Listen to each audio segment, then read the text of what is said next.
नित्य प्रतिदिन हमें पूजा में कौन सी आरती करनी चाहिए, आइए जानते हैं और किस तरीके से आपको आरती को घुमाना चाहिए। जानकारी पूरी हमारी इस वीडियो में है, इसलिए आप वीडियो के अंत तक बने रहें। आरती भले ही आप कपूर से करें या कोई साधारण सा भी दीपक जलाकर प्रज्वलित, सभी व्यक्ति पूजन तो अपनी इच्छा सामर्थ्य के अनुसार ही करते हैं, समय के अनुसार ही आरती करता है। अगर राम समय नहीं होता है, मात्र एक लोटा जल चढ़ाकर और एक दीपक ही प्रज्वलित कर देता, जिसके जीवन में भक्ति का रस घुल गया, उसने मानो सब कुछ प्राप्त कर। आपकी क्या राय है इस बारे में आप जरूर बताइएगा। बताने के लिए आप कमेंट बॉक्स में हर हर महादेव या जय माता दी अवश्य लिखें।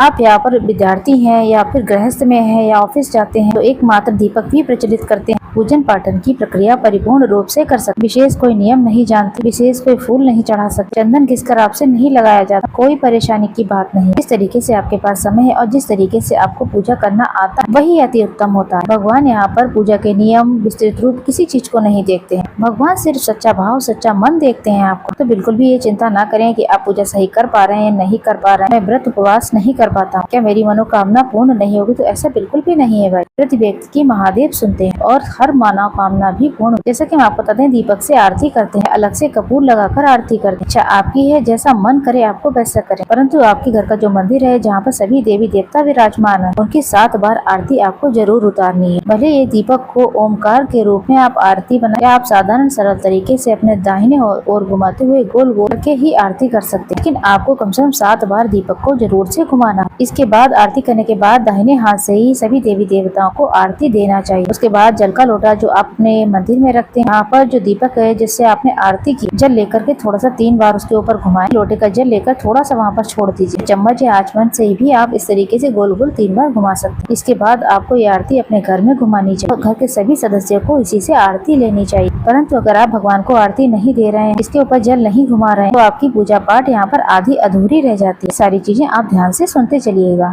अब यहाँ पर बात करेंगे कौन से मंत्र का आपको जाप करना चाहिए। सबसे पहले साधारण सरल तरीके से आपको बताएं, यहाँ पर सबसे मुख्य 5 देवी देवताएं हैं हमारे, उनके ही मुख्य स्वरूप सब कहे गए हैं। पंच देवताओं में सबसे पहले श्री गणेश जी महाराज, उसके बाद महादेव, उसके बाद श्री नारायण, सूर्य भगवान, साथ ही माता भवानी। ये जो 5 देवी देवता इन्हीं के सभी स्वरूप कहे गए हैं। जैसे कि आपको पता ही है, श्री नारायण का स्वरूप लड्डू गोपाल है, शालिग्राम दी है, राधा कृष्ण है, माता दुर्गा की स्वरूपा काली माता, उनके तो कई स्वरूप है। कुल मिलाकर हमारे हिंदू धर्म में जो 5 देवी देवता है उनका ही सबसे ज्यादा प्रमुख स्थान है, उनके ही सभी स्वरूप हमारे कहे गए। आप नित्यदिन जो पूजन पाठन करते हैं, अगर संभव हो तो इन 5 देवी देवताओं की आरती गाएं, लेकिन इसके लिए थोड़ा सा समय चाहिए। अगर समय नहीं रहता है, अगर घर की जिम्मेदारियां, इतना बैठने का समय नहीं हो पाता है तो कोई बात नहीं, तो आप नियम इस तरीके से बना लीजिए। सोमवार के दिन महादेव की आरती, मंगलवार के दिन हनुमान जी की आरती, बुधवार के दिन गणेश जी की आरती, गुरुवार के दिन श्री नारायण की, शुक्रवार के दिन माता रानी की, वहीं शनिवार के दिन यहाँ पर आप शनि देवता की या किसी अन्य देवी देवता की आरती को गा सकते हैं, और रविवार को यहाँ पर सूर्य भगवान की आरती करें। ऐसे में अगर आपको लगे श्री नारायण के आप परम भक्त हैं या महादेव का निरंतर परम भक्त हैं, तो उनकी भी आरती आप रोज मंदिर में कर सकते हैं। ऐसे में ये बात भी यहाँ पर आती है, साधारण सरल तरीके से सभी देवी देवताओं का आप स्मरण करें, उनका नाम जाप करें। कम से कम 108 बार तो नाम जाप करना ही चाहिए। ओम श्री गणेशाय नमः,